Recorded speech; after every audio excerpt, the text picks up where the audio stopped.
one of the good effect of corona and lockdown, people remaining in isolation, more I meet people, more I realize that there's the greatest quality a person can have is having a heart filled with gentle sentiments.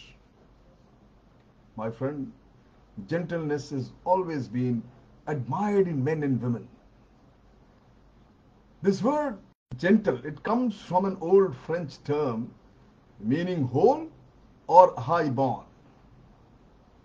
Later, or I would say after the Shakespeare's time, the connotations of the quietness, kindness, and tenderness, it also crept into the ambience or the of the word called gentleness.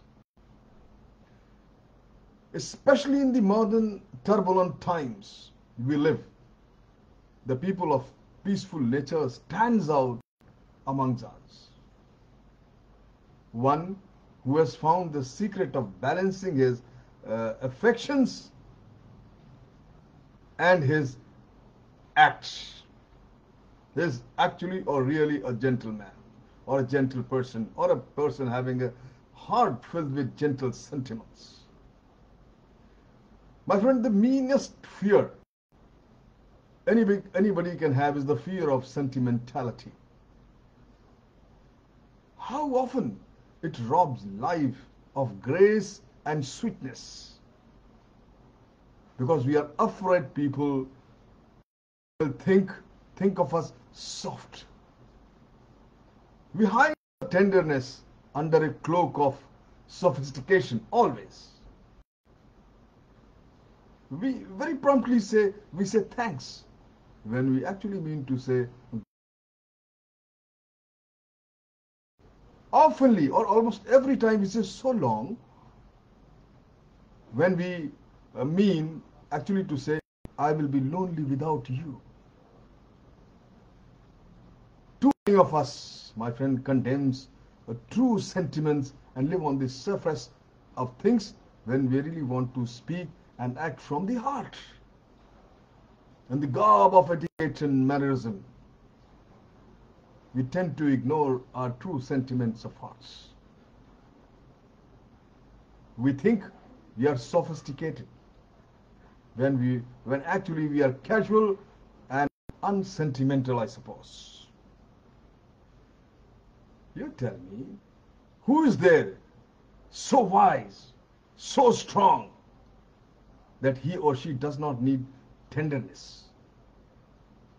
My friend, remember, lockdown, no lockdown, corona, no corona, we all are basically lonely people. We are lonely under this existence. Oh, we all are strangers and sojourn here on the earth. In the end, the realization, the civilization will be more grateful, my friend, to its lovers and to its poets than its statesmen. For they are the one who keep what is truly a human, which can reach out to people, the poets, the authors, the writers. They reach out to people to bring together across the wide barriers of race, cutting across the barriers of race, religion, caste, gender, and all sorts of traditional resentments we can have, or we grow up the kind of mindset what we have today. My friend, only little people fear to display their true sentiments. The great are at home with it as they are with the beauty and wonder of life. If great people are not afraid of sentiments, then why are we? I think it is because we have been brought up to live our lives in compartments. Our seasoning starts from the time we are born. and be politically correct all the time, and follow the kind of background we are born.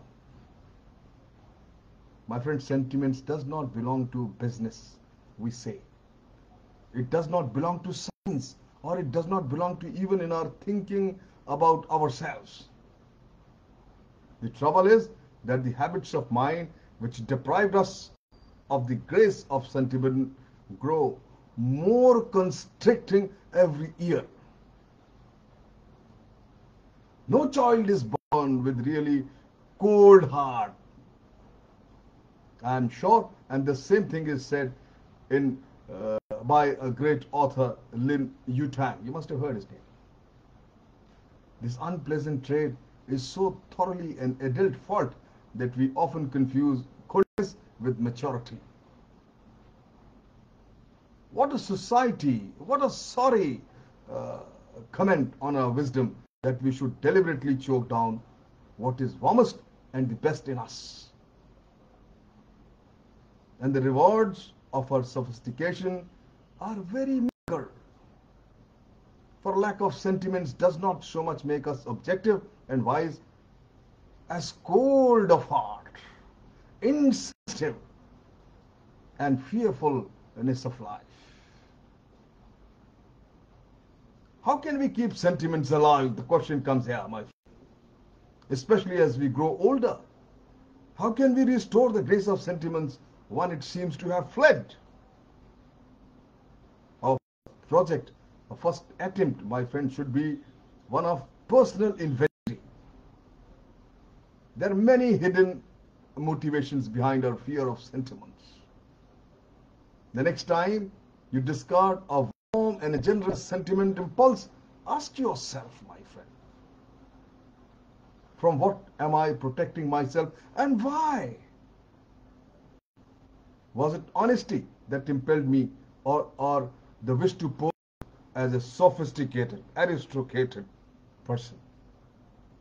Or the fear of being misunderstood?